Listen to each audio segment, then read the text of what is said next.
But in actuality, Anita says, love keeps you safe. So I saw this reel, a little clip from Anita's interview with Faust on a podcast called Far Out with Faust. But there was this clip, and this is word for word. I wrote it down, what Anita says in the clip. She says, people will say fear is not a bad thing because fear keeps you safe.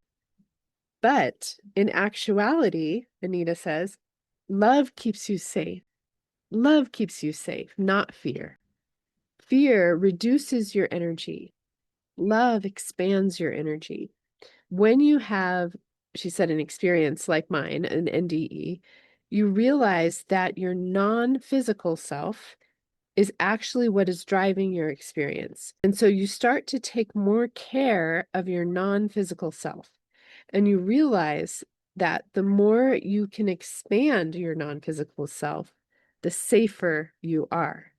And what I would call that non-physical self is the capital S self, capital L love. And I actually said this in the last video, how Anita talks about how that spirit, soul, self, love, the divinity of you, whatever, that is the reality of you, that is using this avatar of a body, is actually, it's not like this piece inside of you. It's actually bigger than you.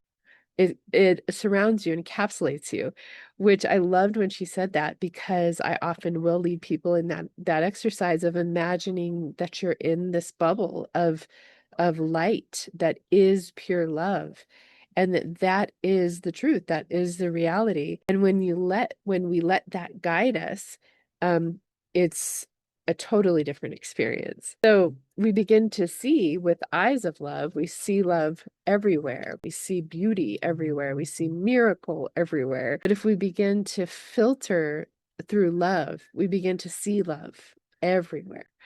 So anyway, when I heard Anita say this, basically that, people say fear is not a bad thing because it protects us and keeps us safe. And she says, no, love is what keeps us safe. And she says it so definitively because she experienced it firsthand, right?